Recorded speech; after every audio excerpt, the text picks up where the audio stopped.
तो फाइनली कल की 2898 एडी के कलेक्शन का डे 1 का फाइनल डेटा आ चुका है। मतलब कि ये पहला दिन उसका बीत गया और फिल्म ने अच्छा नहीं बहुत अच्छा परफॉर्म किया।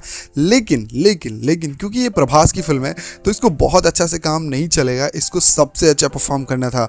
और मुझे लगता है यार सबसे अच्छा परफॉर्म करने में ये मूवी कहीं ना कहीं अपने पहले दिन थोड़ा सा पीछे रह गया। लेकिन मुझे इस बात का बिल्कुल दुख नहीं है क्योंकि भाई ये थर्सडे को रिलीज़ हुई थी और पूरा वर्किंग डे था और कहीं ना कहीं शाम को क्रिकेट भी था और बारिश का सीज़न भी चल रहा है। तो फिल्म कई मायने में अगर कहें तो अच्छा सबसे बेस्ट नहीं परफॉर्म करने के बहुत सारे रीज़न है। वैसे देखते इतना भी अच्छा परफॉर्म जितना आप सोच रहे हो कि बहुत गलत परफॉर्म कर दिया वैसा भी नहीं है।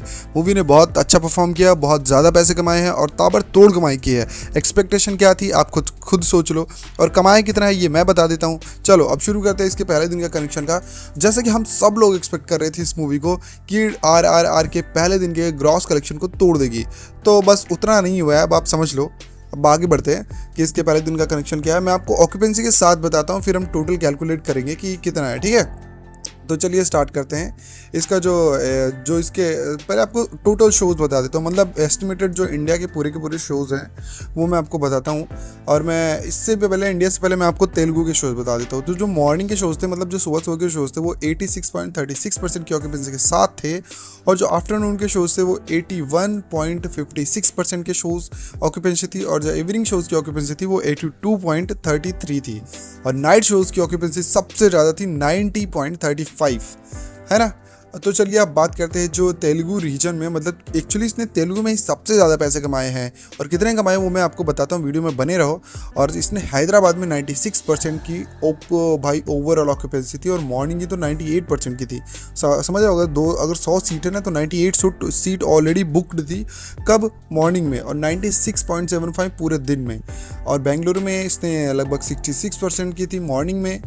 और ओवरऑल अगर बात करें चेन्नई की तो 55 और विजयवाड़ा में 96 और वरंगल में बात करें तो 98 और गुंटूर में 92 और वाइजैग में 91 और निज़ामाबाद में 79। और अगर NCR की बात करें तो 34% की थी और मुंबई में 32% और करीमनगर में 93% और महबूब नगर में 93% और काकीनाडा में 91%। तो यार इन सब के हिसाब से अगर हम बात करें कि तेलुगु में 3D ऑक्यूपेंसी थी 77 मॉर्निंग शोज़ में और आफ्टरनून में 74% और एवरिंग में 77.8%, मतलब 78%। और नाइट के जो शोज़ थे वो हर जगह यार हाउसफुल थे 85.69%। और तेलुगु में इसका जो पहले दिन का कलेक्शन अगर बात करें तो वो ऑक्यूपेंसी के हिसाब से अगर हम बात करें कि तेलुगु में इसने कितना कलेक्ट किया था, तो तेलुगु में इसका जो कलेक्शन था वो था लगभग 64.5 करोड़। मतलब तेलुगु में इससे अच्छा खासा नहीं, सबसे ज़्यादा वहीं से इसके रिस्पांस मिला और 64.5 करोड़ नेट कलेक्शन था। और तमिल की बात करें तो भाई साहब 4 करोड़ इसका नेट कलेक्शन था। और हिंदी की बात करें तो हिंदी में एक्चुअली बहुत ही कम, मतलब जितना जो सबसे ज़्यादा मूवीज़ जिन्होंने कमाया है, जैसे RRR को ले लो और KGF चैप्टर 2 को ले लो, और वहीं अगर हम बात करें बाहुबली 2 की, तो इन सब का जो एक बड़ा कलेक्शन का अमाउंट आया वो हिंदी बेल्ट से आया, मतलब हिंदी रीजन से। तो वहीं कल्कि ने हिंदी से परफॉर्म अच्छा तो किया, लेकिन हिंदी से इसने खाली 24 करोड़ रुपए कमाए हैं।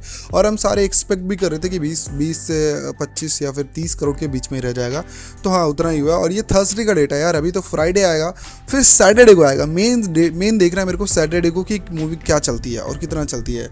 और अगर हम बात करें कन्नड़ा की तो इसने 0.3 करोड़ कमाया है और अगर बात करें मलयालम की तो 2.2 करोड़। और ये सारे के सारे रफ डेटा हैं, आप इनको एकदम एग्जैक्ट डेटा नहीं बोल सकते, लेकिन रफ डेटा, और रफ डेटा भी एग्जैक्ट डेटा के आसपास ही होता है।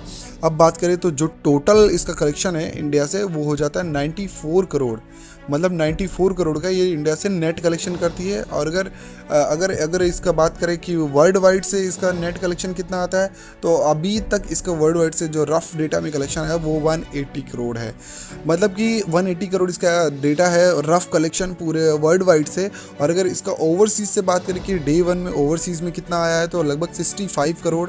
और इंडिया के अगर ग्रॉस कलेक्शन की बात करें तो लगभग 115 करोड़। ये डेटा 10-20 करोड़ आगे पीछे हो सकता है। तो जैसा कि मैंने पोल भी डाला था कि ये कितना कितना कमाएगी, तो मोस्ट ऑफ पब्लिक ने उस पर यही रिएक्ट किया था कि 170 से 200 करोड़ के बीच में रहेगी। और यकीन मानो कि ये डेटा बहुत ही एकदम एग्जैक्ट उस पर फिट बैठ रहा। तो क्या आपने भी वहाँ पर जाकर वोट किया था? अगर किया था तो कमेंट ज़रूर करो। और हाँ, वीडियो अगर आपको पसंद आ रही है तो वीडियो को लाइक करके आगे बढ़ते हैं और इसमें बात करते हैं हम इसके आगे के डेटा के बारे में। पहले दिन के बारे में कि हिंदी में इसका मेन जो लोगों की क्यूरियोसिटी रहती है हिंदी ऑडियंस की कि हिंदी में क्या था। तो यार हिंदी में इसका जो परफॉर्मेंस था वो थोड़ा सा कमज़ोर था, क्योंकि मुझे लगता है हिंदी ऑडियंस पहले रिव्यू देखती है जो भी शोज़ देख के आए और उसके बाद वो आगे बढ़ती है। क्योंकि हिंदी ऑडियंस ऑलरेडी मूवीज़ देखती है वो काफ़ी ज़्यादा, लेकिन वो पहले ये देखते हैं कि मूवी अच्छी है कि नहीं, पैसे नहीं फेंकने चाहते। अगर आप भी हिंदी ऑडियंस और आपकी भी यही सोच है तो कमेंट करके ज़रूर बताना कि आप क्या सोचते हो, मूवी देखने के पहले या फिर आप मूवी के पोस्टर देखने जाते हो या फिर आप रिव्यू देखने के बाद मूवी देखने जाते हो। तो बात करते हैं हिंदी के ऑक्यूपेंसी की थिएटर में कैसी थी। तो जो मॉर्निंग के शोज़ थे वो लगभग 18.51% मतलब ऑक्यूपेंसी थी, और आफ्टरनून के शोज़ में 28.50% और इवनिंग के शोज़ में 30.69% और नाइट के शोज़ में 41.47%। वैसे एक रीज़न है, आप सबको क्या लगता है कि नाइट के शोज़ में इतनी ज़्यादा ऑक्यूपेंसी, मतलब कि इसकी ऑक्यूपेंसी मॉर्निंग शोज़ से जो शुरू हुई थी धीरे धीरे बढ़ती जा रही है और नाइट शोज़ में ये बहुत ज़्यादा है। इसका एक रीज़न ये है कि जब मूवी आई तो जितने एडवांस बुकिंग थी, जो लोग जा रहे थे देखने वो तो गए ही, लेकिन उसके बाद उसके रिव्यू आने शुरू हुए कि मतलब कि मूवी कैसी है, कितनी अच्छी है, क्या क्या है। तो जब रिव्यू जब स्ट्रॉन्ग मिला और लोगों को पता चला कि यार मूवी तो बहुत अच्छी बनाई है, तो उस हिसाब से रिव्यू जैसे जैसे लोगों तक पहुंच रहा है मूवी में वैसे वैसे इसकी ऑक्यूपेंसी बढ़ती जा रही है। और मुझे लगता है अगर आप जैसे कोई भी है जिन्होंने इसका रिव्यू देखा है, आप भी प्लान बना रहे होंगे कि सैटरडे को चलते हैं, और सैटरडे को मुझे लगता है वीकेंड को ये कुछ रिकॉर्ड्स और अपने नाम करेगी। और हिंदी में अगर रीजन की बात करें तो इसकी जो ऑक्यूपेंसी थी वो मुंबई में थी 23%, और अगर बात करें एनसीआर की तो ये 34% और पुणे में 29%, बेंगलुरु में 40%, हैदराबाद में 48%, कोलकाता में 70.50% और अहमदाबाद में 24.75% और चेन्नई में 31% और सूरत में 22.75% और जयपुर में 39%, चंडीगढ़ में 51% सबसे ज़्यादा रही है।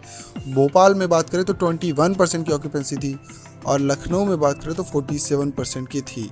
तो लखनऊ और हमने कहाँ की बात की, लखनऊ और चंडीगढ़ में सबसे ज़्यादा थी मॉर्निंग के शोज़ में। अगर 3D देखो, एक 3D में भी इसकी ऑक्यूपेंसी कम नहीं थी।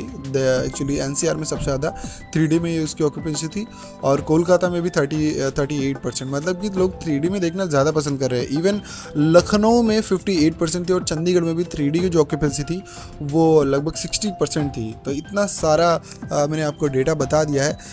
आप कंफ्यूज मत होना, बट इतना जान लो कि ये 200 के लगभग पहुंच सकती है अपने पहले दिन में, और रफ डेटा के हिसाब से 180 करोड़ इसने कमाए हैं। इंडिया से नेट कलेक्शन इसका हो गया लगभग 95 करोड़ और जो ग्रॉस कलेक्शन है वो 115 करोड़ है। मिलते हैं नेक्स्ट वीडियो में। इतना सारा डेटा देखने के बाद अगर आपको वीडियो पसंद आई तो वीडियो को लाइक करना और चैनल को सब्सक्राइब ज़रूर करना।